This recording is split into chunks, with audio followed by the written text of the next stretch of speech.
In this session, we are going to discuss about the interaction of a ion with a solvent.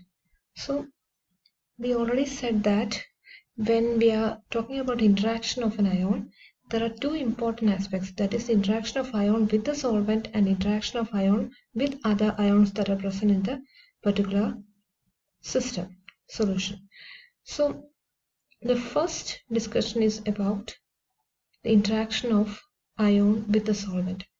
So this actually is based on the Born model, which was discovered or which was proposed by Max Born in 1920s.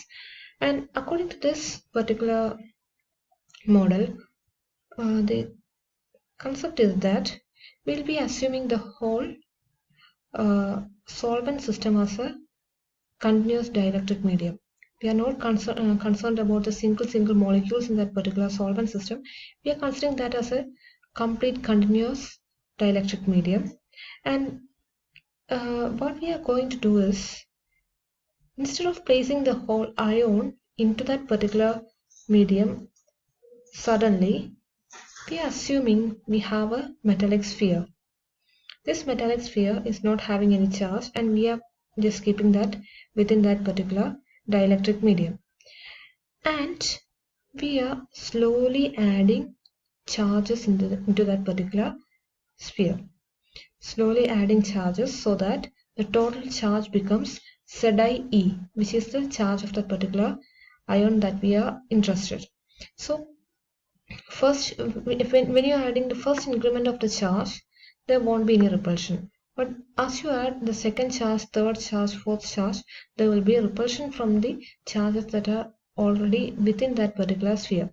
So this is the method this is a particular process or the process that you are having when you consider the Born model. You have a continuous dielectric medium which is continuous dielectric, and you are placing this metallic sphere, which doesn't have a charge initially, but we are actually giving charge we are charging this sphere by giving small increments of charges to that. Ultimately, the charge of the sphere will be equal to ZiE, which is the charge of the ion that we are interested. So we have to do work for charging the sphere, and the work that is required for this particular charging is W reversible is equal to Z square E square divided by 8 pi epsilon 0 epsilon r. Epsilon 0 is the permittivity of the free space, and epsilon r is the permittivity of the particular solvent, or dielectric constant of that particular solvent, and Z is the charge of the ion, and E is the elementary charge. So this is the work that has to be done, and the corresponding delta G value, or the corresponding energy, the work done, non-PV work done during this process is delta G is equal to minus Na Z square E square divided by 8 pi epsilon 0 r0 into 1 minus 1 by epsilon r. This is actually the Born equation. So Born equation actually gives an idea about the solvent ion interaction. So we are assuming we are bringing the charge from vacuum to that particular solvent system, or particular solvent.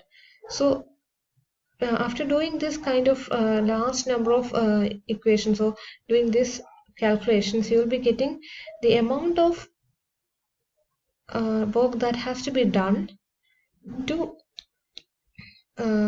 charge a sphere in that particular solution, as well as charge a sphere in that particular in vacuum. So you have two non-PV work. The first one for charging a sphere in solution, and the second one for charging a sphere in vacuum.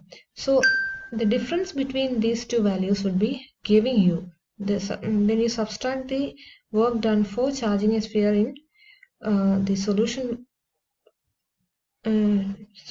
with the work done for charging a sphere in vacuum, will be giving you a quantity. This quantity is actually the interaction between the solvent and the ion in that particular solvent. So this is the Born equation, and this is represented as delta G is equal to minus Na Z square E square divided by 8 pi epsilon 0 R0 into 1 minus 1 by epsilon R. So Na is the Avogadro number, Z is the charge of the ion, E is the elementary charge, and epsilon 0 is the permittivity of the free space, and R is the distance,